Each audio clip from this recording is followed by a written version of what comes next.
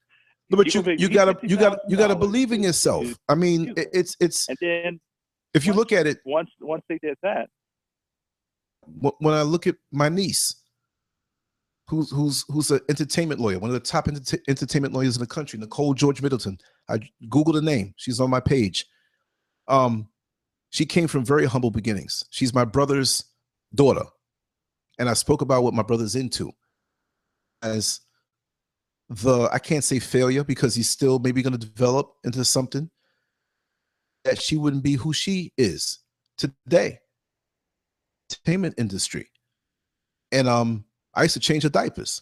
So it's like that boosts me up. So understand that I'm letting you to inspire you. So now me doing this, ask her any favors in the industry because she's right there dealing with all the top stars. I'm going to earn it on my own. I don't want to be, what's the guy on Rocky? What's the brother-in-law in Rocky? Is it Paulie?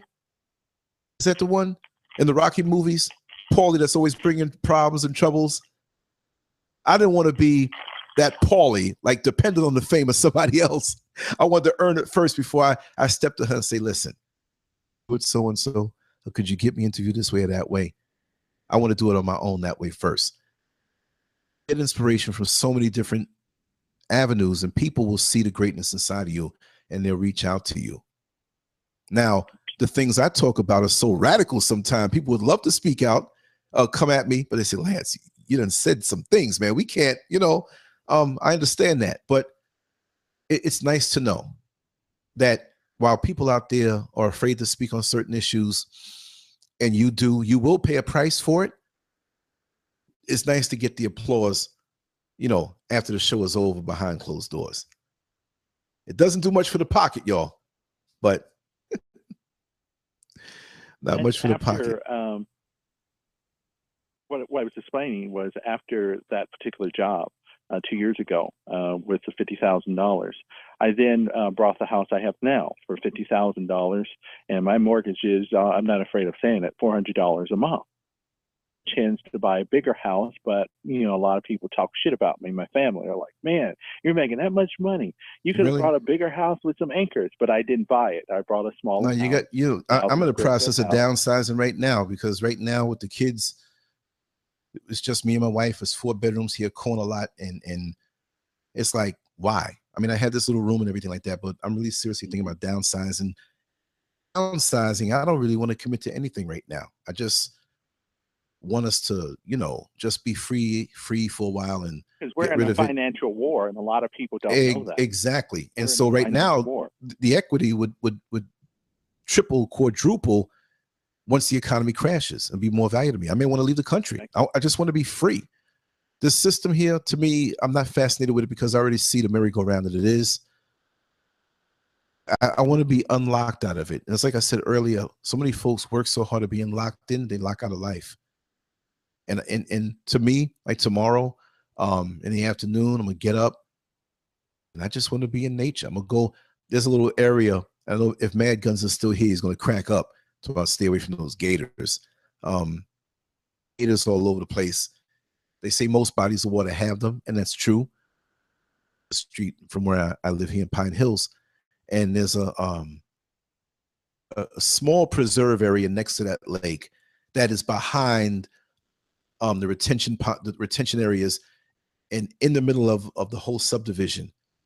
And it's like it's like about maybe a mile, 1 mile by half a mile, but it's low and nobody goes there. And I walked over the retention area and down into this little area on the edge, and I see these trees thick, and it's daytime. So I know that like 50 million things looking at me like, you come back here later on, we're going to bite you up.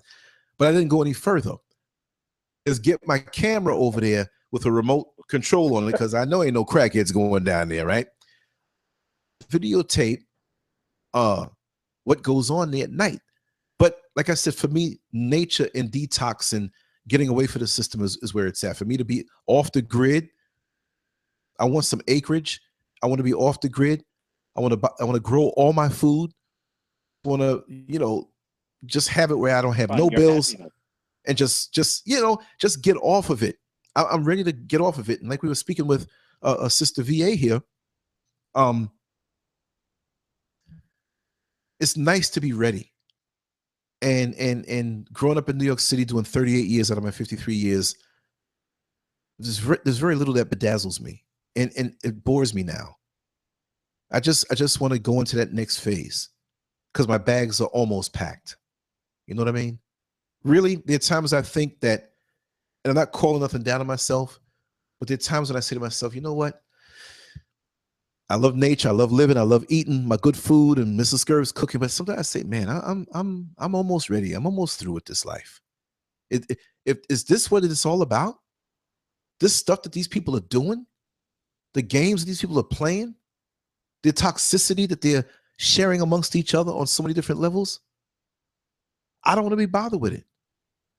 It's so decadent, and I never saw him before in my life. But I can tell you, this man was decadent. This guy, he must have did some kind of construction work, but he also, I could smell, my sense of smell is so intense. I smell crack on him. Oh, you smoke it? No. When I used to work in booking, receiving in the jail, the times that I did, because that was my main area, right? You smell these guys as soon as they're arrested, and you get an idea what these things smell like. On the bus, man.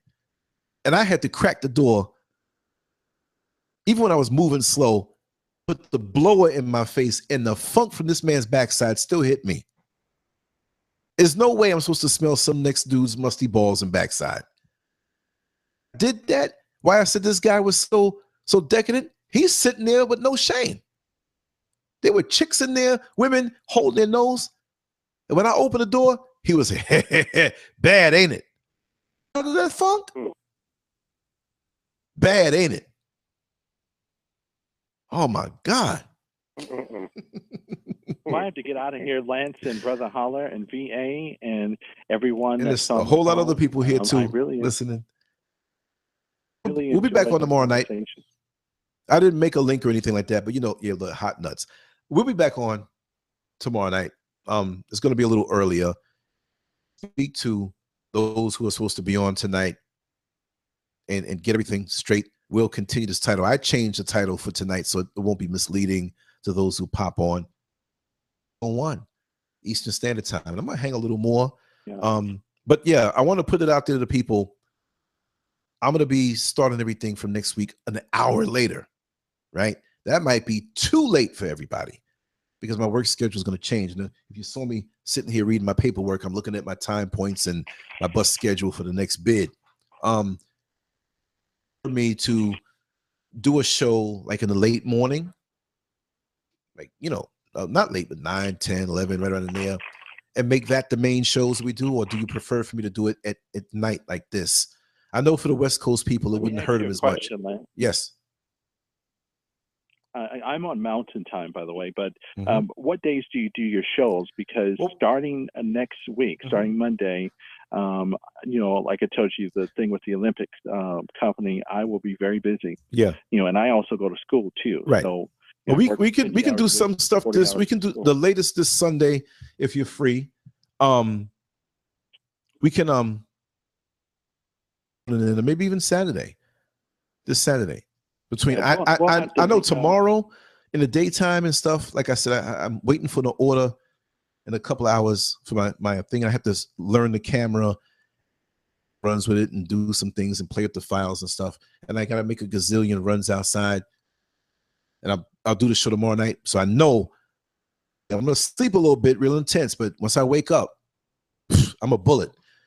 Saturday and Sunday, more so Sunday, I know I'll be close to home. I still may do some stuff out in the street with the camera, but I'm going to be close to home. And it won't take long to do what we do. And plus, we still have to have a private conversation. Well, I'll have a conversation with you on Facebook, Lance, and I want to tell everybody I have absolutely enjoyed myself for the past couple of days. If you don't get to see me for the next month or two or hear my voice, just know I am here in the spirit with you all, and it has been fun. Voice, because we're going to have you doing the intros or whatever I want to get your suggestions, you know.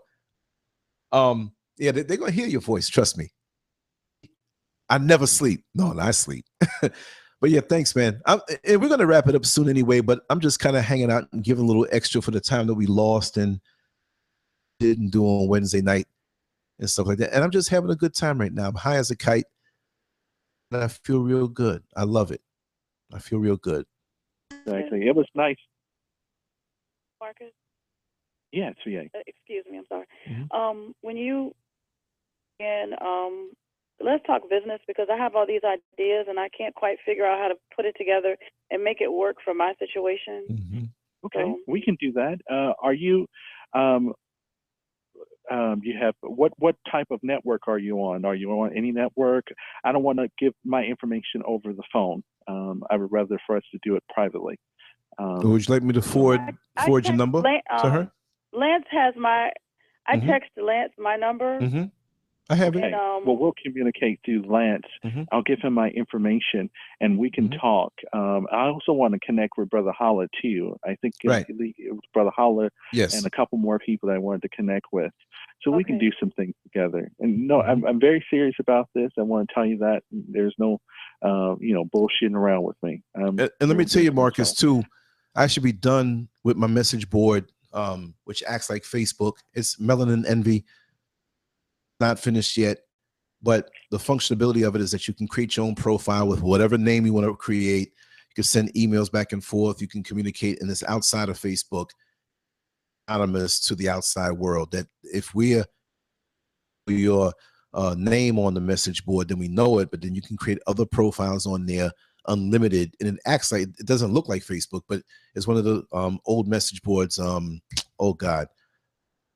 It's a basic one. When you'll see the format, you say, "Oh, I remember this and how it works."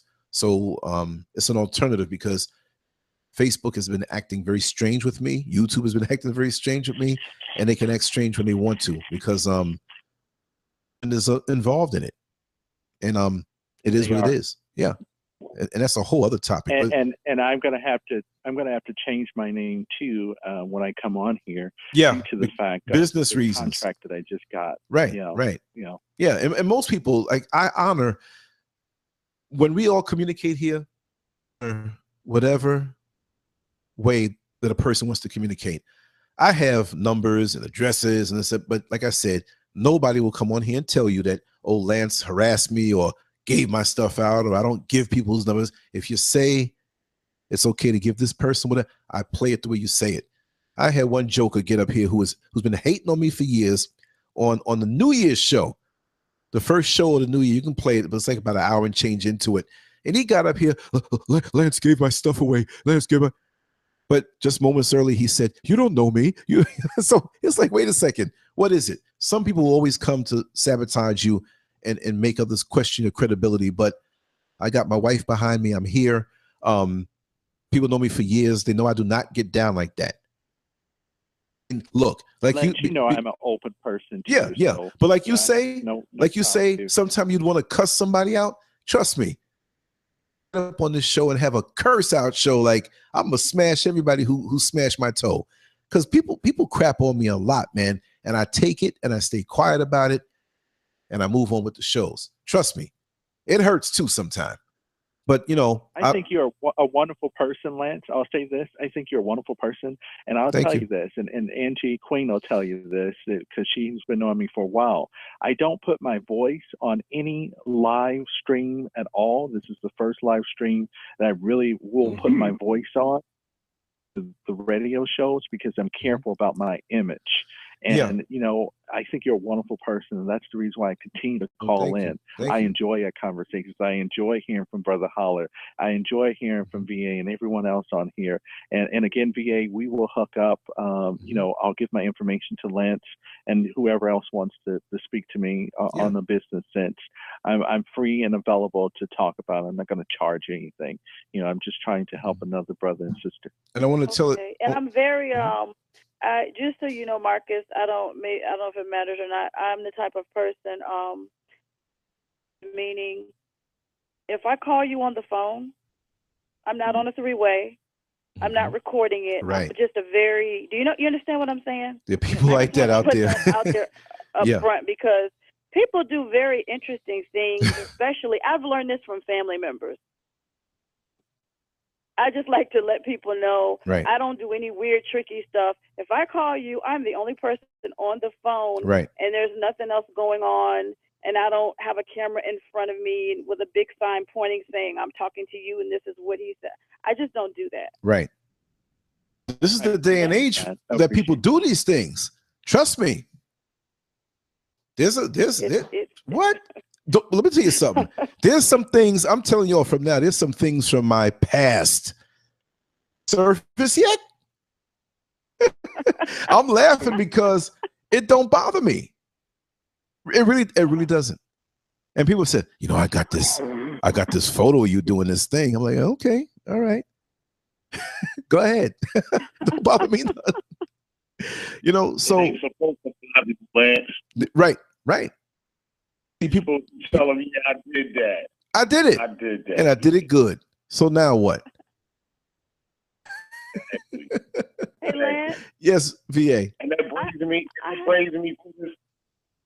brings me to this point.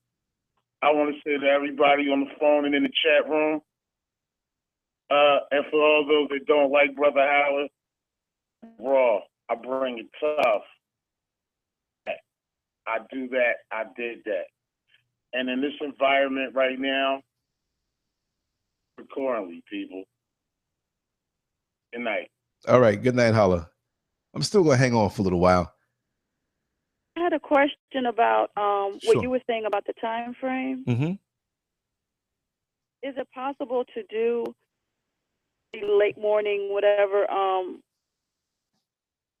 basis, or it can be permanent, and it will still be. See, my thing is that, like, I'm not going to say the exact days, but most people have pretty much figured it out. And it's not a 5-day work week, but it's either where, and I get up late, or I come in and go to bed at night and get up and do it a little earlier than usual. That the vibe we have here is so wonderful, and I know everybody has different schedules. Work week shows, I wouldn't want it to be where I get on there in the morning time and nobody's there. I would kind of right now doing that preferably permanently, but on my weekends, which like would be half the week, right? I'd come home and still do some stuff at night. Like this weekend, check it. This Saturday, me and Mrs. Scurv are going to record a cooking video. But if I get up and she's like, oh, I'm tired of taking a nap, get her, I can say, she could be knocked out for 3 hours. I'm coming in the studio and I'm going to knock out a 2-hour show. You see what I mean? So it's a freestyle. So on Sundays, I'll put that out there. I'm basically home alone. Different. And on Sundays, I'll wake up like, I'm going to lay down for 2 hours. You know what? I'm going to throw a show. And I've done 3 shows on Sunday sometime, or one long one. I did one a couple weeks ago for 7.5 hours. It was good too, right? But doing them in the morning time. But I don't want to just do in the morning time and nobody's there. Of course, there'll be, So I just want to throw that out there, but I can still do them this time of night, or like say from like next week from 2 o'clock on to 4:30, 5 o'clock. You know, and on the weekends we're up and around. But I can't do them morning and night like that. I would never get no sleep, and you'll hear about a bus driver in Orlando wrapping a bus around a tree. You know what I mean? So that works for you, fine. I didn't get much of an answer from everybody in the chat room, but I do want them to answer me and kind of say, and that would be nice, because as the headlines hit, new things happen, because you know they focus in the morning. Today on so and so and so and so, we can talk about it, and I want us to have shows where we're talking on business and relationships. I leave this open. Tell me what it is that you want, and we'll make it happen. Sometimes I'm going to be recorded segments, my little rants for 10 or 15 minutes on little things like that. But the live stream platform is for everybody here. We'll show on voodoo and witches. Shows about business. Say it again. You know, there has to be a show about business where we can share some type of tips. This is what I want. Of how to pass interviews. Right. This is what I want, and this is what I want the platform to be, where we can talk about it, as opposed to now I'll make something up and put it out there if there's nothing, you know. But if you say, "Hey, Lance, we got to do it on this," I'll set it up and I'll sit here and I'll be a student also. I get, hey, this is the Lancescurv show that we're going to talk about so-and-so. Brother Marcus, you got the floor, man. And I ask you questions like I'm a guest, even though you're seeing me on the live stream. So it's not the thing that I like within all the conversation, there's little things that you pick up along the way that are like, for me, that are like pieces to a puzzle. Right. And so as people talk, it's like, yeah, I need to implement that over here in my life. Yes. Yeah, I need to that on this part of my life. You know what I mean? So, and this is I'm always looking at the exchange. It's a give and take, and it's to help me grow. Right. And then I can further help. Right.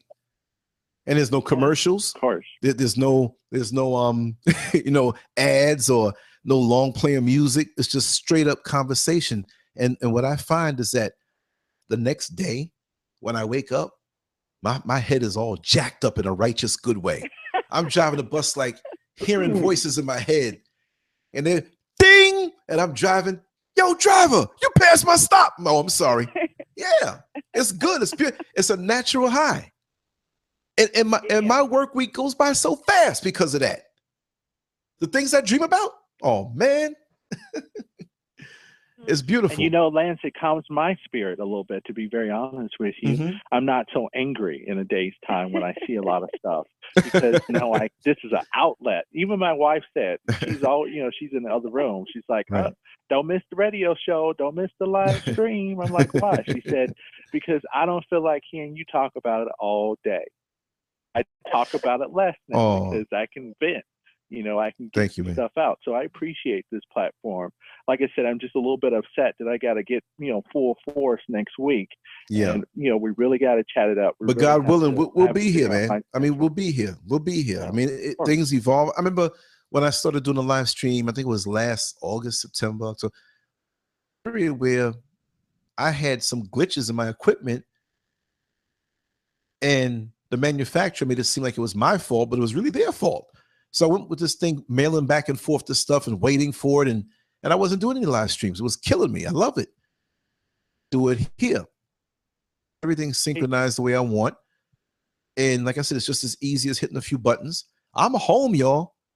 I scratched my toes a couple times and a few other things that I won't mention. I'm home. I'm relaxed. So this is effortless for me to do. Implementing another link for your guests when they're on, where I know that some people have like a Google Hangout link where you can click on it and you can also have the other person and you can see that person too. Well, in actuality, you can do that on these shows. This is a Google Hangout. Google Hangout. My only thing is that I have a challenge in the fact that when you come on, the people viewing the live stream can hear you over the live stream, but the ones on the phone call that call in might not hear you. You see what I mean? So I have an audio guy that's really busy right now that he's going to help me conquer that because he knows exactly what to do. Because I have several platforms connected in. And we'll speak about that privately, but I don't put my, when you thing out there like that. Set up, I'd love to come on. And then, I want to combine Google. Nobody does that, right? No. I mean, anybody can get in on Google from all over the world, but to get in on Skype and have I want all audio and all video connected where everybody can see everything. That's the main goal here. Gadgets to rig up everything or whatever have you, and it's popping. You see it's working. I'm not saying it like that in that attitude, like, oh, you see it's working. That's just me being expressive. But yeah, so I have these goals that way, and it makes it more entertaining, and it takes something regular and brings it to a higher level because people are bugged out. Like when I give them a card and they come back, yo, man, I was on the show last night, man. How you get the callers to come through on my phone like that? I'm like, I got it set up here like that. It just makes it interactive more. And then we not control, but we decide where we go in the conversation. And it's beautiful that way. Real, when little kids, when you're a child inside your mother's womb, it's like she's saying as far as the words are concerned, but you can feel it, you can hear it, you can hear the bass, you can hear the higher part. Thing about real, live, spontaneous, unscripted conversation, no matter what the emotion. For us, because we live in a day of text messaging, instant messaging, Facebook, all this other stuff. We don't speak in the street as much as we used to anymore. We're afraid to give eye contact. There are less hugs from strange people than hugs. You know what I mean? A hug. That's what I enjoy about this platform is that it's live. It's not recorded, and everyone's speaking. I love hearing different voices, like BA's voice. Oh my God, I absolutely enjoyed hearing you today. I was very excited. The female energy, not because of what, as far as an organ, but there's an energy about her voice that I was like, yo, everybody, shut up. We got to hear.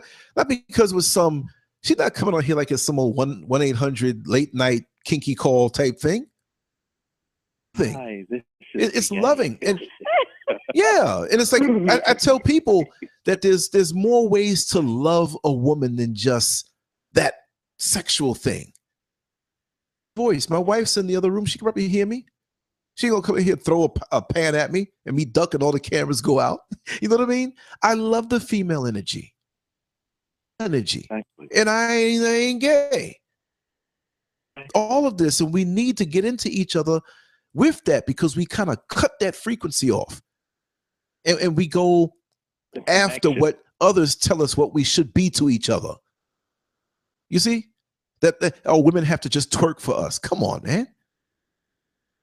But Lance, it's true. It does feel good. For me, it feels good. I told you, I live in a predominantly white neighborhood. I have to drive an hour just to see our folks. It's irritating. Right. But I can see folks. I can hear us. I'm like, wow. Right. And I'm going to amp up. I'm going to try certain ways. That's why I tell everybody, money. I don't ask for that. It's nice when they do. Especially if it's a show that's something you believe in. I mean, we had some shows years ago that were like straight raunchy. That'd be something you want to have represent, depending on what you do for a living or the other people who are on your social media links. I understand that, right? But if it's something like, man, that was a dope conversation. That there'll be that one person. I'm going to donate today. And I'm not hinting at that, y'all. I'm not hinting at that. I mean, I'm like my father. I'm like, yo, I'm gonna work for it. But you know what? I understand that I'm at a point now where even with the technology, more spending, and I'm like, yo, I can't do this for another 2 weeks or the 3.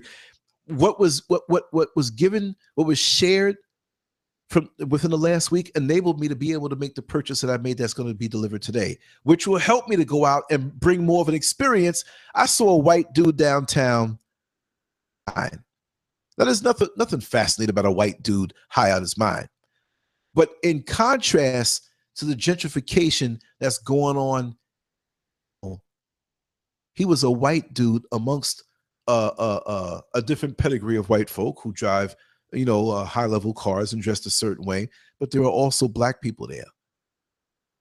Black people looked at the white guy and turned around, and some of them looked at the white folks who were there, and they were ashamed. I would have loved to catch that on camera. I would have loved to walk up to those black folks and ask them, how do you feel about that?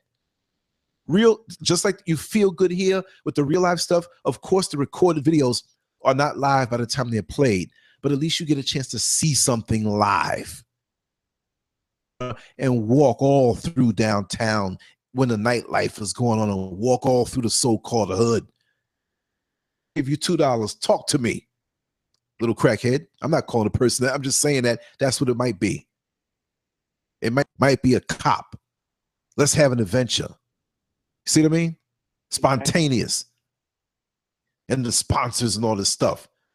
Y'all guys are the sponsors, and me getting out, going to work the job, because this is what I love to do. But you got all your talent here, Lance.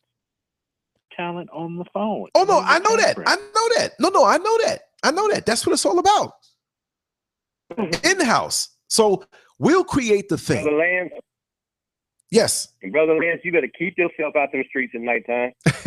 Who is this? Who is this? Who is this? Fahim. Oh, brother. Yeah. See about the voices? I love the voices. Just when you think it's, and he's still right there hanging. No, but I'm going to make sure to have a team with me. That camera's very attractive. Okay. And I know I got big fists and I'm strong, but I can't face no bullet. And I don't want to get stabbed up or whatever, but I'll have some Fruit of Islam with me. People with me. You know what I mean? And it's the funny thing about it is the folks who'll be with me will be some of the people that I used to work with when I was on the inside. You know what I mean? And I love them. Combat ready? Combat ready. Combat ready. Combat ready. Queen Common Sense. Now, when I talk to you, Queen, like not right now, because after we get off the show, it's going to be, I'm going to sleep a little bit, but we're definitely going to talk, because I want us to, and also all of you who do stuff,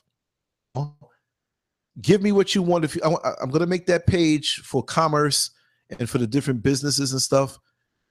I want to have a page where I put like graphics and stuff. If you have ads or graphics, I can make some.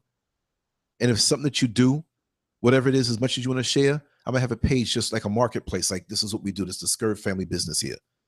You know what I mean? We'll pass through the show, whether you call all the time or one time, or you got a cousin here or there. And I want to share that on the message board, state by state.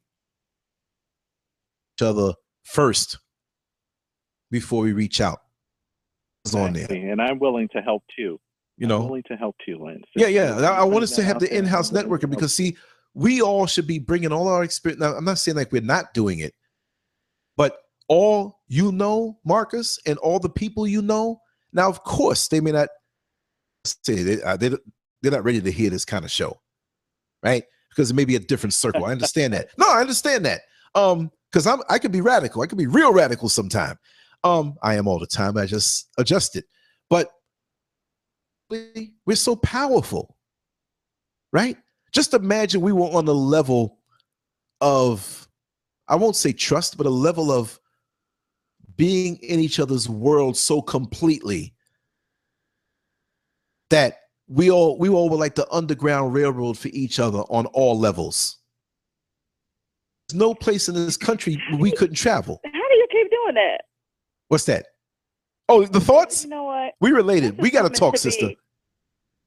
I promised you earlier today. I was talking to a close girlfriend of mine who's out in the Midwest, and I just told her, we were talking about things that were happening, and I was saying, the way we need to go about and maneuver and do things. And I was explaining to her, I was not talking about in a slick way, but I was talking about myself being but as harmless as a dove. And I said, listen, I'm down with this, what I call the modern day Underground Railroad. I said, some things, when you maneuver in life, sometimes in order to make things happen, some things don't happen out front. They have to happen behind the scenes. And I just used that term today when we were speaking just about life and how we need to do things. And then she was telling me that her husband was getting another degree, and she told him, listen, when you get another degree, it needs to be to start your business. And we were just talking about getting some things accomplished. But I was just talking to her about what I consider the modern day Underground Railroad. There's things that can happen that can transpire and to be a vehicle to let it happen. That's you know right. what I mean? That's right. That's right. That's right. I mean, if I had barbershops or beauty salon, it's not my calling, but if you have a shop or a salon somewhere, instead of some hustling going on in the back, or instead of having a boom room in the back, there need to be a little secret room in the back where people are conducting business, sharing ideas, and things are happening. Yes. You know what? And you also have to have your agents out there too, VA. I was explaining that earlier in another show. You know, what I do, of course, I come out off to white folks, white people. I know people will disagree with this, but they absolutely enjoy talking to me. It's like I speak the king. Hey, you'll be our agent to infiltrate. Exactly. Like they have the agent of the cool white guy that comes to the black neighborhood and goes back and tells. You'll be our agent. By any means. And you know what? Necessary. You know what? You know what? I'll come around you one day when know each other, but I'll say some things to you. Play good cop, bad cop, and they'll love you even more. Don't worry about that guy, Marcus. He just hating on you. I'll be like, look at you wearing your pants up, trying to talk white. Who you think you are? So and so, not knowing that we in cahoots. Oh, white, bro. You know, you're speaking very intelligent. No, Lance. Yeah. Lance. You know what I mean, though, by what I just said. No. I'm going to give you an example. I was going to look at an apartment 2 years ago, and I had called the lady up. The rent was like $300, super low. And there was this white lady. Her name was Ann. And I said, hi, Ann. How are you? She said, oh, I'm doing fine. And what's your name? I said, my name is Mark. Oh, it's Mark. He doesn't say Marcus. It will end in 1 minute. No, it won't. Continue on. Pay that no mind. The phone. I use Mark over the phone because it sounds more their kind of people. Right. So what he told me, oh, you can come down here and look at the apartment. I would love to rent it to you. And when I came down there, I knocked on her door, and I'm telling you, it's like she almost had a heart attack. Again, this chocolate brother from Chicago, and she's like, she said, sir, can I help you? This is Mark, and I swear she just almost fainted. You know what she told me? She said, well, you know, Mark, the apartment has already been rented. Oh, that's terrible. Now, apartment one to say, it's because you were fool and you thought I was somebody else. But I didn't say that. I said, thank you, ma'am. Have a wonderful day. So that's how it is. We have to have those types of people that can you know what it is? And understand what we think. That it's the opposite effect with me when people know me, especially on the bus. They're like, man, you look so mean. See, you always see me laughing and talking here. You look mean. No, I know. And it's like that heavyweight championship. We about to stare down while the referee's here. We about to fight. I don't purposely, I'm very intense. I look mad and mean when I'm deep in thought. How my face goes, everything just disengages. And I'm just a certain way. And people are like, oh my God. And I don't purposely do that. I don't get off on that, but I do look that way, and I let it stay that way because it keeps me out of a lot of trouble as far as like altercations. And people say, "Well, just leave him alone. He look crazy." You're out there with your wits, but then when people get to know me, like, "Oh my God, you're a comedian. You're funny. You talk, man. You're doing a live stream." You know, people have walked with me on the bus, like, "Yo, man, I've been knowing you for years. You the mean bus driver." Say, "No, I'm not mean." I'd rather people think that. When I first saw you, Lance, I thought you were a very mean individual. I'll be honest with you. I didn't know you. And did you see the Facebook page first with the header and the noose and all that stuff? Yes. I'm like, yeah, I don't know about it. Told Brother Holler. I remember I talked to him the first day. I was like, man, I don't like this guy. Why is he screaming? What's wrong with him? And then when the show was off and he was talking, I'm like, I like this guy. You get a different perspective of people. You actually have to learn who they are. But see, the funny part is that I'm the mean guy, and I like that. I like that because it gives me a little room to breathe from the foolishness. This guy, And then they find out that, like, if somebody tries to hurt them or do harm to them, or then they find out that I can be the mean guy, worse than what they thought before. Like, oh God, dog, I'll be your friend now, and you did that. I'm an older guy now, so you know. And I'm sure just VA just has a just look at them different fists. perspective now. You see them scars on the fists. It's the only one that don't have a scar right in the middle. Have another fist fight because it's only in self-defense that I've ever done anything. Never. I'm never been a bully. Never that. Look, y'all must know I'd rather talk things out. But there are a couple of times I had to defend myself. I'll tell those stories. But I'm very intense and I like the real human contact, and I love it here. And Sister VA really balanced everything out in the actual, conversation.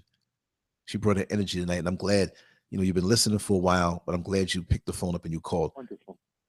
Because I've seen your number before. Because I see all numbers that call. Lance, how many people are I on did the hear phone? you say that. No, but I mean, you're safe with People are me. on the phone, Lance. Darting in and out on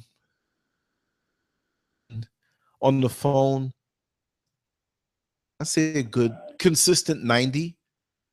On the actual Google viewers, it will say a number, and they drop off and drop on. The same thing with the Google viewers. It'll say 31 now, then it'll say 54, and it'll say, but if it says a steady 50, later on it might be 300 because some dropped on, some dropped off, some dropped on, some dropped off. And I will say my numbers are capped or limited. I don't want to go through the whole story again, but I did the Eric Shepard interview, the gentleman who stepped on the flag at Valdosta State. Eric Shepard, Google him, you'll see. He called me for an interview. He was all over Fox News. They were making him to be a terrorist. And I didn't know he followed what I do online. And he said, Lancescurv, he says, I know you're the only guy who'll give me a full interview. He says, can we do this? And he was on the run. He wasn't running like a punk. He was smart to lay low because they're trying to blame him for a gun that was found in a bag on the college campus, which wasn't his, right? So I said, listen, I'm about to go to the plantation now. I get off at 1 o'clock. I said, when I get home in 15 minutes, we can rock and roll. We did one for 4 hours and 52 minutes out there. And after that was when funny stuff started to happen to my channel. One night I was checking the hits and checking out social media. Out of nowhere, within a 5-minute period, when I went home to check my stats and where those hits came from, couldn't tell. Next week, another 9,000, the same exact time, 18,000 altogether. The hits that were there. Then the Tuesday before he was caught, boom. Oh, no, I'm sorry. When he was caught the Thursday, that evening, those 18,000 hits disappeared. Well, because I did the interview with him, checking out my channel, guess who might have been all up in my phone lines, checking my records? I get phone calls from people who work with Big Brother who are cool. Hey, Skirt, this is just a job, you know what I'm saying, man? But I love what you're doing, but I can't block numbers. I'm telling them, I'm not telling who or what I know. You what from my end I go through, because we talk this righteous stuff. This is not acceptable. We have fun shows, it's okay. We talk about sex, and I sprinkle what I say on these shows with sexual things, and they ain't buying it now because they know I'm a chameleon. When I first came out online, people thought I was a glove wearing whatever. Like, oh my God, he's too scary. And everybody was like, ah. But then now that I'm attracting different people, there'll be people from different gangs that call me on the show, on some shows. Yo, Lance, we out here, man. We out here 5,000 strong. We behind you. We got you, my nigga. It's the establishment. Because I'm just me. Right? They wanted me to work in the gang unit. Well, Lance, we think that you can really be successful working in the gang unit because you seem to have a rapport with the inmates. That I ain't doing that part of it because I live with them. I live in the same neighborhoods, and if I didn't, I still wouldn't do it. I'm here to do a job. I don't need to take it that far. And I still get love. I don't get punched in the face. I drive through all the hoods all day and all night. And there's brothers watching and listening right now. That was good what you said, man. We love you, man. I don't carry no gun to the hood. All the other guns that are there are on my side. You know what I mean? So, you know, the government does watch. And with this whole thing with Cosmo, oh man. They up all my stuff, and my stuff is acting weird. Like tonight, there was a show scheduled. It wasn't scheduled, but it was a show on the live stream. Like I was making one and it had a couple of X's in the title. I didn't put it there. I was at work all day. And why couldn't I start my show tonight? So every now and then little things like that would happen. So I'll do a show where I know I got thousands and thousands and thousands of hits. 135 hits. I'm like, eh. So if I was the hit junkie, I would be disappointed and I'll eventually quit. I don't care. This is conversation amongst my people. People are listening, and I get far more feedback than the hits than they allow to show on a YouTube channel. I've been out here since 2002, drawing, writing, doing videos, doing talk shows. August 11th made 5 years since I've been doing a talk show. Since doing the live streams where you can see me. I don't do shows once a week. Some people say, we did 52 shows this year. Damn it, I do 52 shows in 2 months. Come on, y'all. Sometimes 2 or 3 times a day.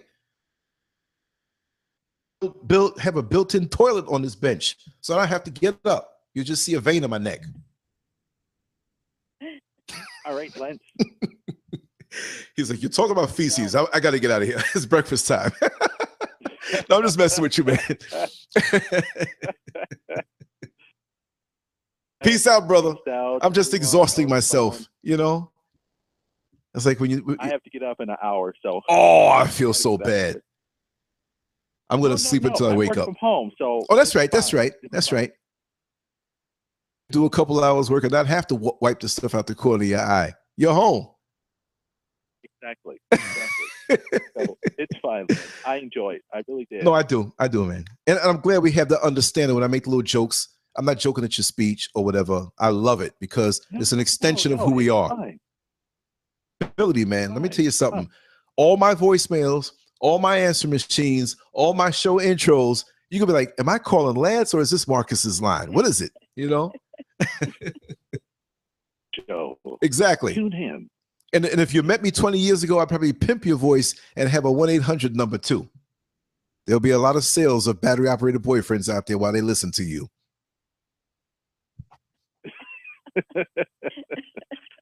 Everybody would love you. The battery stock has gone up. Read between the lines. Yeah, but, you know.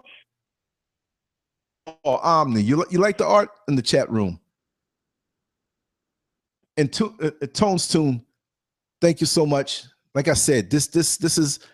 I wish you all were physically here. I'd open the door. We'd all sit around a table, and whatever shows you want to have, we have. So please suggest it to me. Before you'll go, scurvmedia@gmail.com. That's my email address. That hits me direct. Scurvmedia.com. There you go. There you go. See that? Oh man, I can't wait. No, I know you're gonna be busy next week. We got to do something before this weekend is over. It's just a matter of clicking a button and having you sing it over and over until we get to that right one that you feel is right. One right there. You know. So that's gonna freak people out. Y'all, can you hear me? Yes, I can hear you. Hey, Queen. Hey. Ah, Queen. Yes, yes. Queen. Hello. But always on time. Yeah, I'm really. You're echoing, sweetheart. I'm sorry, I overslept, y'all. I had a really rough day yesterday, so. Well, see, you know what's good? When we do the show before, we'll do it and we'll have you on it, and it'll be the real thing. And you'll bring a lot of you bring a lot of clarity. If you got your computer on, Queen, just cut it down a little or cut the volume down. It's a little echo going.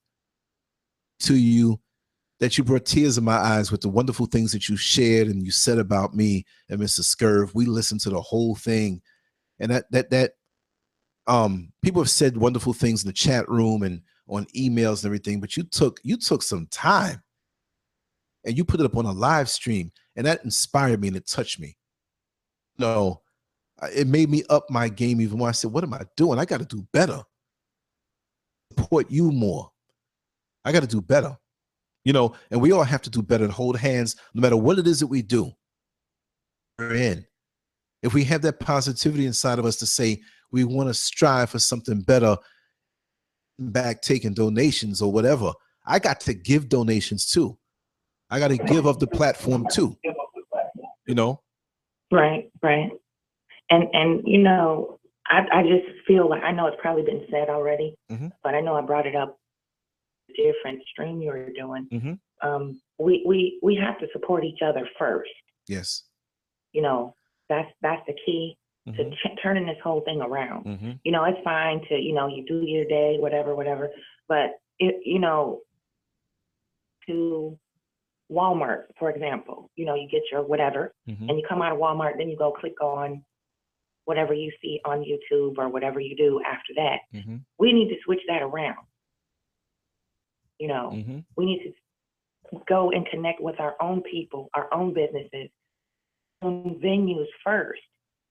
And then we can check out Walmart and whatnot. Yes. You know what I mean? Does that make sense? Yeah, it does. And see, also in this age of social media and being connected online like that,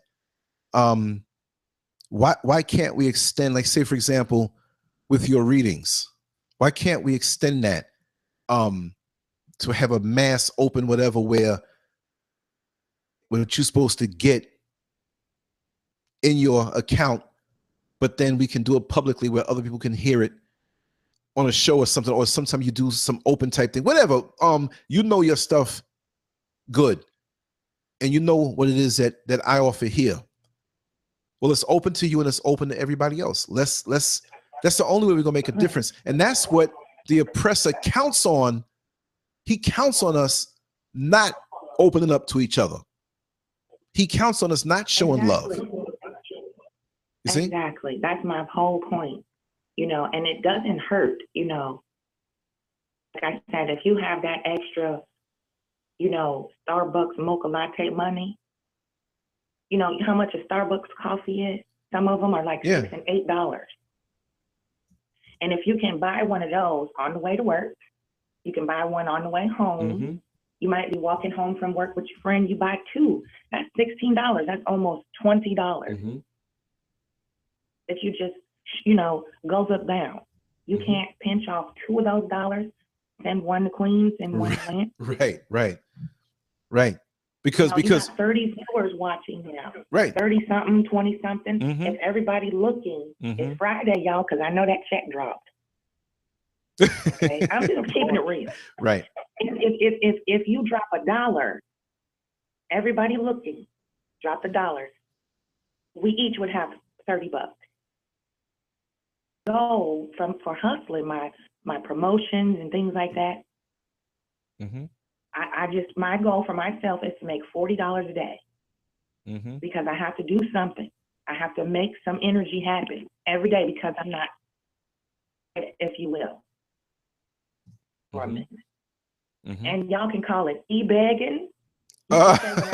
E-begging. But it's not begging. You have something to offer. You're about doing something. That microphone you see is not free. Right. Electricity pumping through his house is not free. You're right. Where I'm at right now is not free to stay here. That's right. But you go, oh, I miss you. I didn't get to see you for a couple weeks. But where was your stream? I need a stream. It does. It does. Yep. It costs money to eat. We get hungry. You know what I'm saying? It costs money to live. We all know that. But $1, we don't want to talking about this on my stream the other day. We can talk. It's beautiful to talk and network and throw around ideas, but when it comes time to fund those ideas, or you have people, a bunch of naysayers. I'm not giving Lance nothing. Well, need to get a job. Right. Well, you know what it is? That there are folks who think that I'm already rich. They think I'm rich. No, for real. They think I'm rich because you know what it is? I spend a lot of time doing this. I hate to say yo, I'm just talking Queen's talk. Yo, I'm tired as heck right now, but I feel so good. I'm home. My bedroom is not too far from here. Lock up and drive across town or whatever have you. This is my party. This is my hangout. But there are people who think that, oh, he spent to get all that equipment, whatever. I had to put myself in debt and exhaust a certain wing of things. Now, I'm frugal. We keep a stash, right? That's for emergencies. Yes. I live this. I work and I come here and do this and get up tired, go work again, come home, do this, work another job. Come on, y'all. I mean, not the ones who are here in the room or watching, but this is what I do. Expensive Lance. Yeah, it does. If I can turn it around, I'm not gonna turn around and show the world what's in here. Because I ain't trying to have to, play target practice. Well, I can tell from the microphone that you're on right now had to cost at least $200 or more. There you Remember, go. I do voiceover. There you so go. I know how much that equipment costs. And it's very crystal clear. Exactly. Yeah, I'm gonna show you something real quick. Hold on, keep talking. But I agree with So you, yeah, Queen. that's just my thing. I got extra microphones sitting here. I think we should support each I got other 2 more over first, there, 1 over there. you know? I mean, I'm ready for everything. I spent, and I'm telling you, see, when people didn't realize it, I was telling people from last year, if you go on that YouTube video, I was being interviewed by my friend, Professor Cost. That's what we call her. That's her Twitter name. And I said, yeah, this is May, or by May. It took a few months more than May.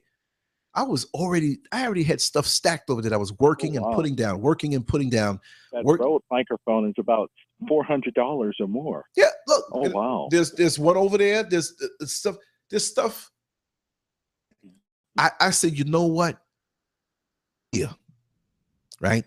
I see what's being done. I said, you know what? I'm gonna continue recording and doing the other types of audio stuff I've been doing before, right? And writing, and the drawing fell off because it takes so much, but now I can do it because this is set now. Overtime, and it's not just me, Mrs. Scurv. She worked and said, okay, I'm gonna work this extra job and we can get this, we get that. And she ain't even hardly on, but she's part of this. Me, she's part of this, right? So hardware, like to say, I'm gonna go out and work overtime for 2 days so I can get that one mic. 2 days for one mic that's gonna sit down? Forget the other stuff. I got racks of stuff here. That was a nightmare. This time's like, I don't know if I'm gonna do this. I'm tired. You know what I mean? Now it's here. Now I said, when it's here, I'm gonna work the heck out of it. Go ahead, Queen. I just wanted to add one more thing. Like I said, we could do so much more as, sole proprietors or, broadcasters or, readers and dealers. Do so much more if it weren't for the mindset of money. Right. I just want to say that. Right. Very carefully, I want everybody to carefully hear what I'm saying. How much you give to your fellow ever. It's the intent behind it. That thing is so true. Well, I don't have a lot of money. None of us do, okay? But the fact that you can't give a lot, it's the intent behind it. Right. I've gotten donations from XYZ. It doesn't matter how much it was. Right. The intent behind mattered more. It's such a good feeling. That further for my cause, and the intent is very important when you press that donate button or support button or whatever, or if you're booking a reading or if you just want to throw Lance some love and buy him lunch that day. It's the intent behind it. If you say, oh yeah, this is a lovely show, you give your little dollar, then you turn around and you go talk shit. Now, I'm sorry, Lance, I'm just, oh no, say it. That intent does not help behind your gift. Because I've had the crap talk. If you see somebody develop an energy drink that you shouldn't be drinking no way, you should be talking to me on what type of alkaline drink. support that and go to the store and buy 6 of those. Mm-hmm. About how much of a jerk this person is in real life, then you can't come and book a $20 reading with me and say, you know what, I don't feel good. I've been drinking energy drinks all week. What can I do to cleanse myself? Right. I mean, unless she could, who knows? You never know if you don't try. Right. It's the intent behind what you give. And so, well, what do you think that energy drink owner is doing with the money? Mm-hmm. They're living off of it. Mm-hmm. Money. And that's what we do. Mm-hmm. We provide a service so we can live. 11 or wherever you go, do you say, well, that energy drink is $5. Can I give you $2.50 instead? Right. We get the hookup. I'll come back when you change the prices to $2.50 because I don't think that energy drink should be $5. I do, you know. Mm-hmm. I'm just keeping it real. Yeah.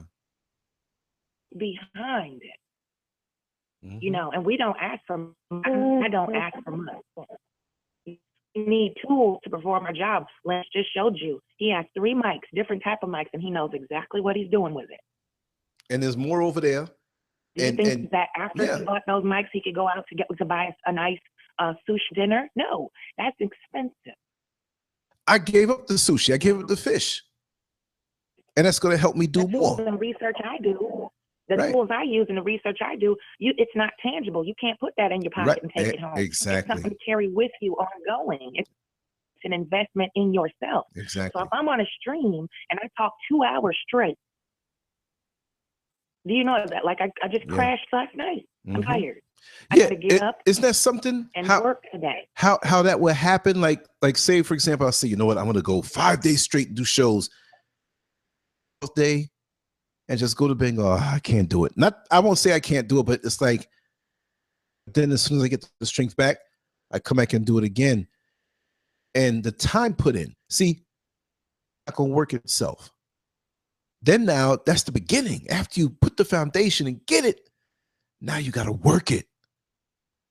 The hours put in. And see, I can't say or demand like a boss, like I go to a boss or a supervisor, well, I'm supposed to make X amount and I did these hours. I'm supposed to get this. I don't even put a price on this. This is the playtime for me. I think as a community. And okay. You have to do though, bro. Yeah. I know I'm going to be. That's the key right there. There's no price you can pay to wisdom and knowledge. Of course not. That's true. However, baby girls and our young men, if you put yourself on a discount rack, people always treat you like you're cheap. Uh-huh. You're right. You know, and I'm just keeping it real. Yeah. You thought it. If you didn't think it, mm-hmm. you know, I'm saying it now. So we work right. on these streams. I do, because he has 2 jobs. 6, and I still got to cut the grass. Hours. You know, we work. This is work for us. And like I said, because we don't have, some of us don't have traditional jobs. Right. You know, the first thing Black folks will do and get a job. Well, I'm promoting my business. That's right. what I'm doing. And if you ask me questions or come troll me or come say disgusting things to me, you know how much work it takes not to cuss you out? Right. You know, think about it. I told them, well, I didn't have the funding. How come you didn't get a loan? Because I'm Black? Mm-hmm. You know how long it takes to get a grant? A mm-hmm. year or more? And you know, the Koreans, they we do have it. To start to support each other first. That's right. You know, like I said, if you can go out and get a 50 cent, and someplace in Chicago, a newspaper is $1.50 now. Mm-hmm. Every week or every day, and you mm-hmm. drop $1.50. You can pull up the newspaper online and read it. Mm-hmm. So use your smartphone and read the paper that way, and send $1.50 to a business or a platform that you believe in every day. Money we spend on things that we throw away at the end of the day. Yeah. Oh, yeah. Think about it. Oh, yeah. Think about it. I'm not into wasting. Know, if we're changing our lifestyle and we no longer mm-hmm. say, eat that sushi, or for me, the pleasure is sugar. I'm an aunt. I love sweet. You know, and I tried not to touch anything. So that extra Kit Kat, you know how much a king size Kit Kat is? You get 2 for $2. Them $2 I could send to Lance or to Marcus to help him get his first set up at the house. Right. You think you're better than that? No, we don't. It's hard. I'm broke. Okay, I don't have a lot of money. I just know how to make something out of nothing. And that's the truth, so if too. I get fired because I'm black or because I said something that the white person didn't like, so I can put an ad on Craigslist, you know, and say, let me rub you down. And I have clients lined up at the back door. Exactly. A pop, an hour. Doing their feet, twisting their hair up, taking care of them. Okay, bye, thank you. You feel me? So we got to support each other first.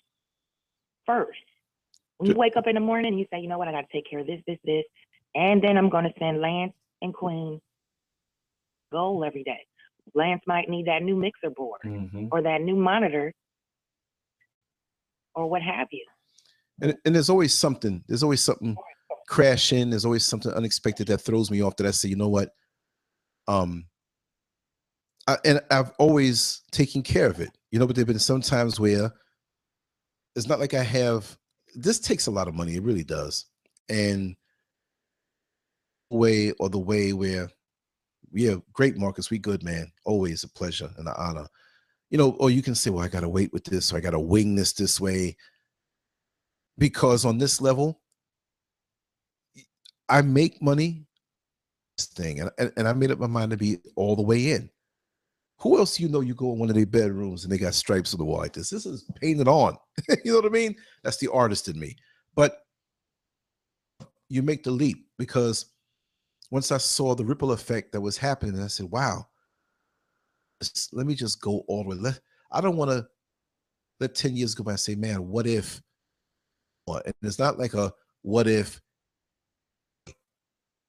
There's other ways I know to get money faster. So it's not a get money thing, but it really helps out tremendously. It makes it easy, because you know what really hurts me?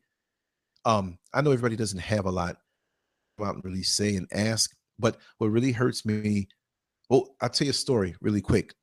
I got off, did a breakdown, or I had a layover or something like that. This was years ago. And I went into this store to pick up something to drink. It was hot. And I see this big plastic container, a big one, huge. 10s, 20s, 5s, lots of 5s, lots of 10s, whole lot of coins. Very few ones, 5s and 10s, 5s and 10s. And it had something written on there. And I got closer in the neighborhood. So as I got closer to the jar, folks are looking at me. You know, so I look closer and they're really looking at me, and I'm reading what's on there. Effect of, thank you for supporting Johnny. He appreciates your help, and he can help the community more. I'm like, who's Johnny? And what is Johnny doing for the community? Well, Johnny was a dude who, I think he had a disability. I think he was paralyzed from the waist down or something like that. There were 3 or 4 subdivisions that he made this message board and website for. And it was like their own Craigslist, right? So if there's a woman in one subdivision who was elderly and they see that her grass needed cutting, he put the word out and some kids would go over there and do it. And who needed a ride to the doctor. A person who, they had their own Uber, who, you know, he was between jobs, but he had a car. Well, nobody called a cab. They called him 24/7. No money was leaving out, and they supported him with the site. And he was doing live streams. They would have the homeowners association meetings over at his house, and it would project to everywhere else. So if somebody was on vacation, live streams, boom, it was on the phone. So they did this to support. And so he had a readout of what he got and what he used it for. And me personally, I have no problem doing that. But I don't want to put it out where, Yep. oh, this one gave this amount. No, I'm not into playing people against each other, but I'm completely transparent. And if you don't think so, look at the time that I spend online. This is not, I'm not going to say it's nothing, but what happens when I have to download this and convert it to an MP3, upload it on SoundCloud, upload it on iTunes, but on iTunes, I reduce the file. On these computers work 24/7. They're very seldom off.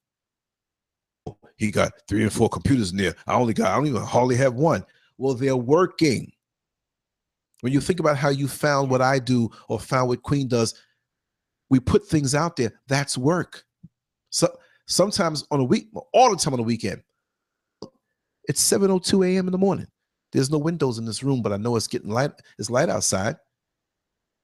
1.5 hours. I had 4 hours of sleep before that. Drove 10 more hours and worked another job. And stayed up till 6, even though I didn't do a show last night. When it comes to the graphics that you see with the Lancescurv showing different pictures, I don't have to do that. I want to keep the standard up on my blog. Things on my blog to make it look better. So as I introduce the artwork takes time, y'all. It takes me to draw a picture. Sometimes a week. I take it with me on the job. A long red light, flip it out. Light change green, put it back. That's how pressed I am and focused.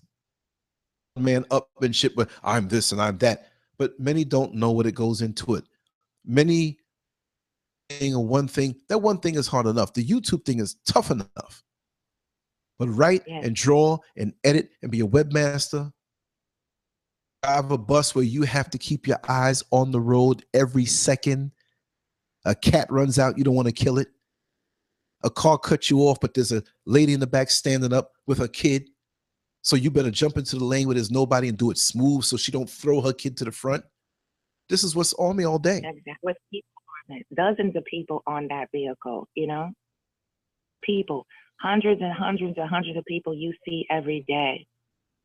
You know, and you have to make sure they get from point A to point B safely. And then you got some of them cussing you out, all that. They cuss that every day. So, yeah. Yeah. So it's not easy. It's energy. Just like money is energy. The intent behind it. If you can jump up, earn in line for Madden, and you drop $60, $80 on a CD, a piece of plastic. Right. I know. And then you come home and say, oh, I'm going to listen to Lance, or let me go check out Queen, or let me go check out whoever. And you sit there for free. You know, we don't charge you $9.99 a minute. You know, we sit here for free wherever we are. Sometimes I'm outside. This is at the bus station on his phone. You know, that's a phone bill. He's using his mobile data to talk to us. And pay 1/10, not even 1/10, it's smaller than that, 1/10 of his phone bill. Well, he got a job. Okay. But he has to pay bills. He has a wife. He has children. I'm sure some of them are in college. That's not cheap. You know, my college is on hold. But because I swear sometimes y'all ignorant. No, I'm not ignorant. The message through, you can't give me $1, you know, or $2. Right. That newspaper you're going to grab on the way to work today, you can't slide that over to scurvmedia.com at Gmail on PayPal. You know? Person wants to do a show or have something to talk about and say, several times folks have reached out to me anonymously and said, Lance, I'm not going to say this publicly, particular issue, and speak on it like this. I'm saying, no problem. We're cool. I'm going to do it. And I do it. And they get to listen. They get the feedback on that issue and in the comment section of the blog and on YouTube afterward. So they'll say thank you, whatever, or cover this part, cover that part. Like I said, I'm the middleman. I don't mind. Queen is the middle woman. She don't mind. But with what she does is so valuable to feed into your spirit. And there are a lot of things that are misunderstood. I understand that. And that's what was the purpose of the show earlier that we were going to have. But we're going to do that again with you, Queen. Just bring certain things into light because the oppressor sees us all the same. And we're all we have with each other. Wow. That's right. We're all we got. Yeah. And if I'm gonna bring it up, I'm gonna talk about it just a minute. I know people I don't want to hear about it. But if George Zimmerman I didn't know where I'm going with this. If George Zimmerman can raise without doing anything now, he didn't ask anything. Nobody spoke up and said, we have a GoFundMe for George Zimmerman. Please donate. That somebody just made it. Put it out there. Raise how much money? Wow. So if they can do that, Cretan, yeah, I said it, a hybrid who is not human, then how come when Lance opens up his PayPal, he don't have at least $100? That's not a lot of money. And it takes a brave person to come on these streams like we do and deal with what we deal with, because I know the other night it was an explosive show or stream or whatever. However, nobody got paid to deal with a lot of ignorant folks. Yes, I said ignorant. IGNUNT, ignorant. It's not easy for me to massage and touch people who have issues. Those energies you absorb, when and you they have to come deal with that. and they lay across the table, they have issues. It's not physical only. I have to touch them. I have to massage and knead that energy out of their body. Those issues. Nobody's paying me for that. They pay for their hour, you know, and they scratch and they leave. Energy. So I have to begin the work to clear that energy so I can be ready for the next person. That's right. And then the next person might be, unfortunately, and it hurts my heart to say it, a Black person. And then they don't show up. So I don't get paid for that. Right. So then I have to wait, get out there with my little scrubs on and network and pass out my pluggers. Nobody's paying me to pass out pluggers because I what? It costs money. Right. $1. I have 1,500 subscribers. If all of them were active and said, boom, give you $1. You know, not I'm going to give something in 2 weeks. I'm going to give it to you tomorrow. Till tomorrow to eat. We can't wait till next month to pay this month's mortgage or rent or whatever. Right. On George Zimmerman, they've got on there, it's like boom, boom, boom. People was giving 10,000, 500. If we had that same intent in each other and investing in ourselves, this is my life right here. My life is on the line literally every day, and I'm not bullshitting. I've got to make $40 to $50 a day. Energy. That's right. In order to be able to have a roof over my head. So when your life depends on it, you think about it different, a whole lot different. Yep. In there, I know what you've been through. I get it. No, you don't, because I have other lives depending on me. Right now. So if I don't get up and my feet hit the floor, a purpose, and that's to go out, hunt, and drag it back. I'm going to do it. And I don't have, my spouse is not on this continent. He's on another continent. It's illegal for him to send me money. Transparent, we can go there. This is not a sob story. This is a war story. This is a survivor story. It is. It's easy to tell somebody to go out and get a job. You know how hard it is to every day. Hopefully, you know, we reviewed your resume and you're overqualified. Yep. It's like a desert out there now, you know. And if you find something, you got to piece it together, and then commute way over here for this and way over there for that. And to do that, sometimes you spend more money than what you make. It's really tough out here. I'm out there and I hear it. I'm not even in my hometown. I grew up. I left to make a better life for who? My Black men I'm raising, so they don't get shot down by some idiot. Right. And that can happen anywhere I know. Chicago, Chirac, and my heart would drop to my knees every time they left the door.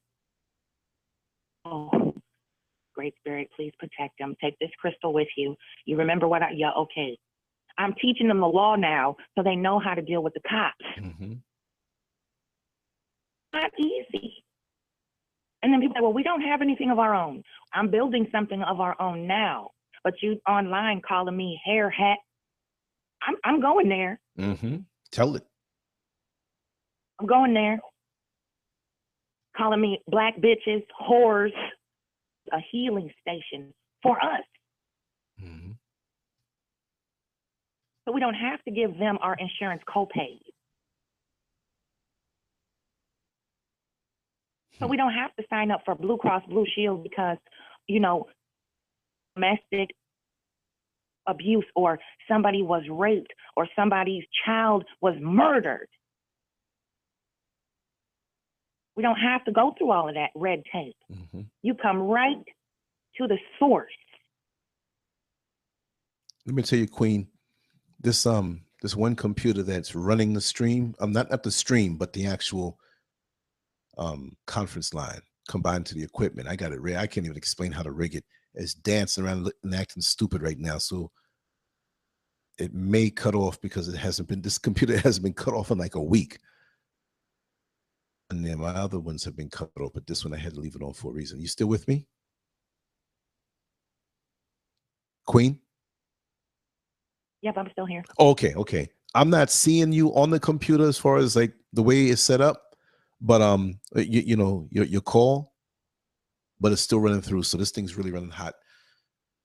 Wrap it down, and we'll wrap it up because I don't want it to just cut off in the middle of it and just leave where you didn't get everything out of you, from inside yourself. Yeah. I thank you though for you always let me take off like a stallion. I'm a chill because I gotta go and market myself today too, just like you have to punch a clock in a few hours. Yeah. Oh no, I'm free. I'm free today, but I'm not gonna sleep much because I got to get up and do a lot of things today, and that door's gonna knock because I'm waiting for an order to come in. Yeah, and I'm excited about that. Now when you're on your own time and you're excited, it's like the hell with sleep, and you're nodding, but you're like, get this done. So I get excited that way and get that done. But still work though. It still works. Yeah. The things that we don't see on the stream, don't see on the stream that we do. I'm not just, putzing around here when I'm not online. Mm-hmm. I'm online posting. I'm online flooding y'all on Facebook, on every outlet where your eyeballs can see it. Because I want you to click on that link, and a click don't cost no money. But if you click on it and you like what you see, hey, look at this. Right, because there'll be somebody else. I'll give $1. There'll be somebody else that might not even know, but you click and share it. Somebody else may get it on their page and somebody else coming. Let's just think about how we all found each other. Just all of us here right now, and those watching and those who have ever watched. Just amazing how we connect and just sometimes curiosity. Yeah, let me click on this. And then it may not even be this platform, maybe another platform, Queen's platform or someone else's. Say, man, I'm hooked on this. I can't go.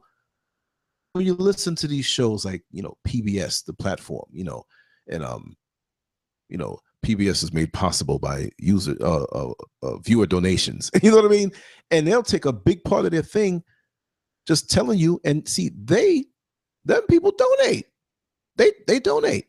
I always thought it would come natural, like because my thing is, I show and prove. I prove, and it's like I'll sit here sometimes when the flow of the conversation is going nice. I'll shut up. I'll sit here. I've sat on some shows like that was 7 hours. I've sat down for 3.5, 4 hours without saying anything, clicking a button or whatever have you, or making an announcement. But once it takes off, this is the party time for me because I put a lot of thought, the ideas and the different things. And so once it takes off, it's like, whew. When you see that rocket going up in the sky, NASA launched the rocket. You know how much work that took to get everything exact?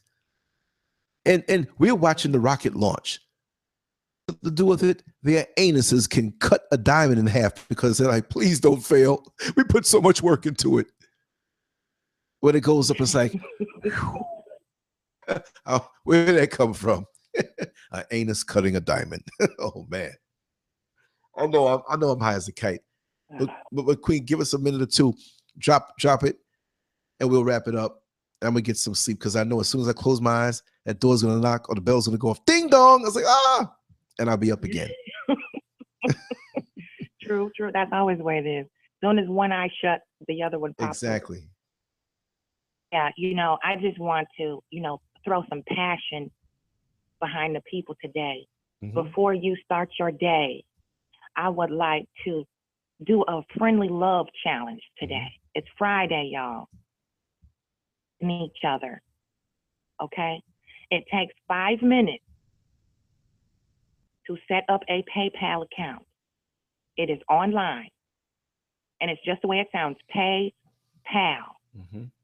You put your email in there, you link your little card or your bank account.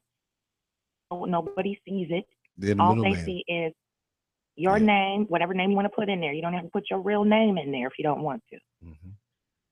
You can do a business account. All of us should have a PayPal anyway, because it's not just that we're asking for money and e-big and as y'all say. Mm-hmm. Sometimes people are in trouble. And the reason why we never know until it's over with is because Black people will humiliate each other to the point of them killing themselves. Side, if you admit you have problems. Right. Have a PayPal. Everybody should verse themselves on how to GoFundMe, because it ain't easy out here if you have a job or not. All right. Everybody's a half a paycheck away from their lights getting cut off, mm-hmm. not being able to get groceries in the house on time, mm-hmm. not being able to make that car payment if you have one. Mm-hmm. And it ain't nothing wrong with admitting that you need a little help every now and then. Set up a PayPal, number one. Check your email. If you can log on YouTube or Facebook, you can do a PayPal. Mm-hmm. That's even for personal use. I mean, the floor. Yeah. Okay. Donate $1, $5, whatever it was you were going to go spend on BS. Or myself, I'm at Empath Angie. I have a blue support button on my channel page. Mm-hmm. I encourage Lance to do that as well. And if you love what we do individually, collectively, whatever, it doesn't have to be us. It could be somebody else that you're passionate about. Mm-hmm. Or want somebody that looks like you first. And then start that pathology and watch it work. Watch it work. $40 a day is my goal. I have got to make $40 a day with my own energy. Don't have a goal. He grinds the old-fashioned way, and that's why I love him so much. He reminds me of my grandfather. But these equipments, you see, his computer is running hot. We don't want it to blow up. If it does, he's got to get a new one.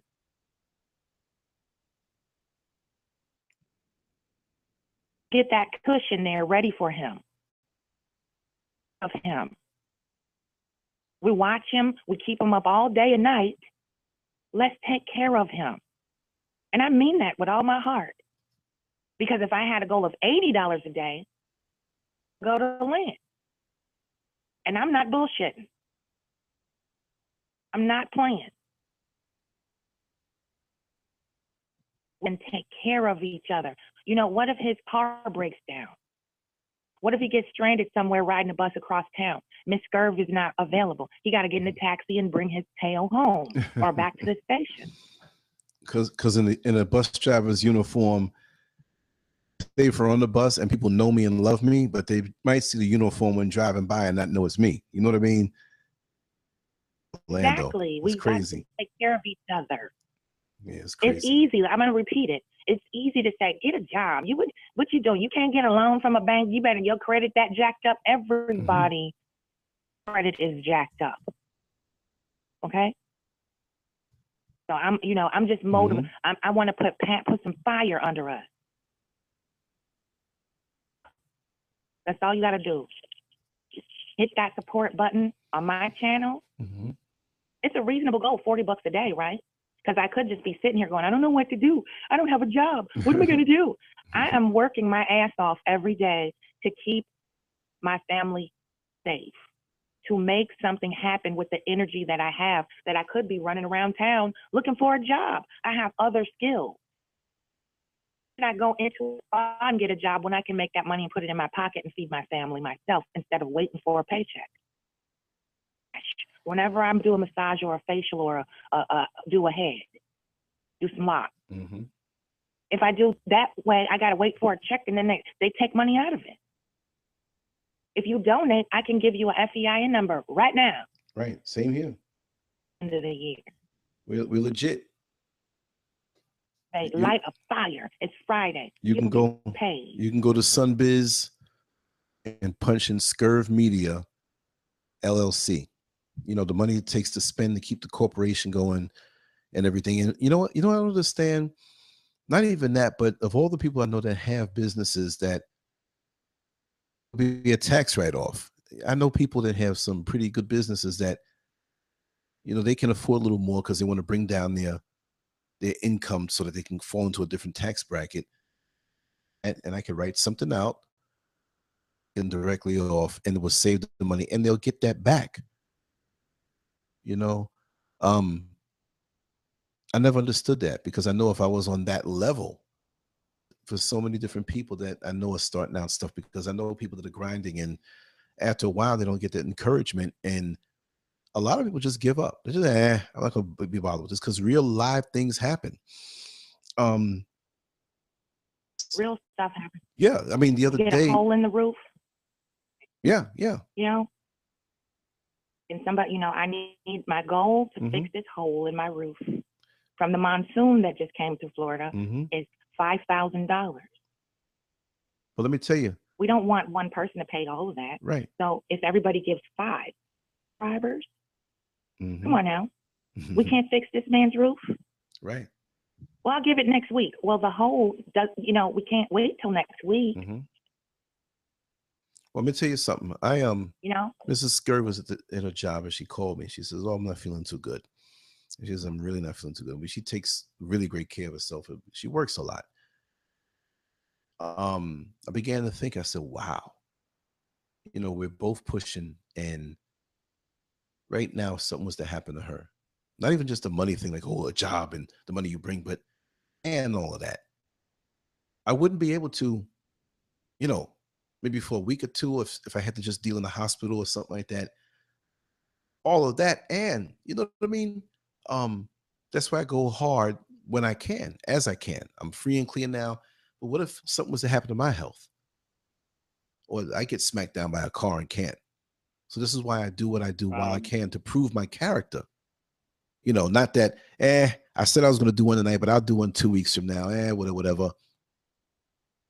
You're not going to die if this show doesn't exist, but you know, to be able to talk and vibe and open up to the world is valuable, because our media, we don't have no media, number one. If it's a black face, it's a white hand behind it. Yeah, go ahead, brother. Right, Lance, I want to say is that, you know, what I hear on the line is that black people should support each other, but I just want to say that when you're in the fight, black people really aren't going to support you. So you're going to be waiting a long ass time if you're trying to look for black people to support you. I'm just saying. Yeah, no. But this is why we That's move. What we're trying to say. That's what we're trying to turn around now. We're aware of the lack of support, brother. We're very keen and acutely aware of how we all collectively drag our asses. What I'm saying today is, instead of reaching back to that old mantra, we need to change that mindset by taking a different action going forward here, which is why I brought it up. Reason why we can't get rid of. I understand. I'm saying you're still going to have a very hard time doing that. Because again, we appreciate that input, and we realize it's difficult. That's why we're trying to start somewhere. Nothing worthwhile. I'm sorry. No, but I mean, I know what we're up against as far as what has been the norm. But my thing is like, just a number thing, but I've been online since 2002 hard. Videos, talk shows, all that stuff like that, experimental stuff and everything. But every day I'm back. So at 53 years old, I'm like, oh my God, I invested so much time. Do I just stop? I would be haunted. Stopped. I couldn't live right. This thing out. I'm enjoying it. And it's something to me that's very crucial. It's like breathing. It's like eating.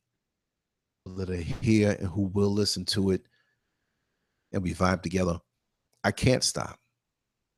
If it, like these folks we know that work on a job for so many years and retire and sit home and they die, I'm not putting it down on myself. But a part of me would die. They wouldn't shine as bright. And it's done so much for me, and to meet the people that I'm meeting and to see everybody meeting each other. I love it when I see the chat room and everybody telling jokes and having fun and family. I love that.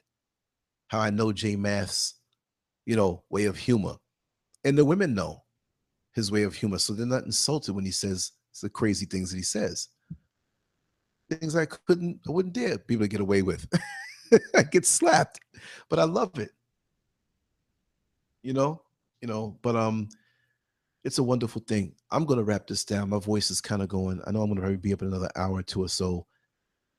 The piece. All right. Well, thank you again for letting me. You just let me come like my bull in the china shop. Oh, no. It's necessary. And this is a wonderful way to conclude right now. And I say right now because you think 24 hours from now we'll be back on, and less than that, it'll be tonight. But I do want us to have a show like we planned on having, you to go in deep on certain aspects of, what people don't know about your platform and in the readings and everything that and share that knowledge. And I'm open for the topic that we'll have on Sunday. I might on Saturday the day be running so hard that I may not do anything on Saturday night. I'm not sure. But if Mrs. Scurv takes an early nap, I'm coming in the room and we're gonna do something. Because I'm gonna do some cooking videos. Hopefully, she may have something else that pops up, but there'll be a lot of work we put out this weekend. My days off really is still not my days off because my second job, I still work it. I work 7 days a week. So, I just got to be real about that. But yeah, Omni, Ophelia, Starry Night, and Starry Night has been wonderful. Queen Common Sense with Starry. Thank you so much for subscribing. And I want you all to get along together and share each other's email addresses and support Queen because she's real. You have people come after her and say things about her, but she's more real and said some nice things where I know what's supposed to say and don't say. So go figure. You know what I mean? So it's not about how long you know a person, 20, 30 years. It's about the depth of the connection, relationship. Y'all right? What's up, brother E. Leon? Hey, Leon, you always coming on when we're about to end everything. What's up with that, man? But next week, we're going to experiment and probably have the shows early. I'm still going to ask, what do you prefer? Early, late? Did VA hang up already? Oh, I can't see her. I mean, thing is, Lance, is that the show is so late. Joe, I actually fell asleep during. Right. I just woke up. Right. Well, I'm thinking like in the morning time. And when I VA, I know VA. I know your real name. And I know your name, but VA was the young lady that called in earlier. Right now, I can't see my switchboard, so she probably hung up. But I'll contact her another time. But yeah, I'm gonna try some like in the morning time, like 10, 11 o'clock, whatever have you. And I'm still gonna do evening shows on my weekend. You know what I mean? So be a little more healthier for me with the sunlight and everything. Getting up and stimulating and doing that. And when I come in, get it on, I just come and just go to sleep. So when I wake up, I'm more in line with the sun. Play this back. You don't see no windows behind me. There's no windows in this room. I blocked them all up. So yeah, I think I might try it that way. And we'll see how the response goes. Thank you, Queen. Thank you, Ophelia, J Math, Elion, Starry Night, Omni, and everybody else who probably left already. And the people who are still here. They said, God, dog, they're still going early in the morning? Yeah, we doing it. My voice is kind of conking out on me. So download the Lancescurv app at the Google Play Store, the App Store, and the Amazon Store. Subscribe to this channel and subscribe to Queen Common Sense's channel. You see the spelling. It's QWEENKOMMONSENSE.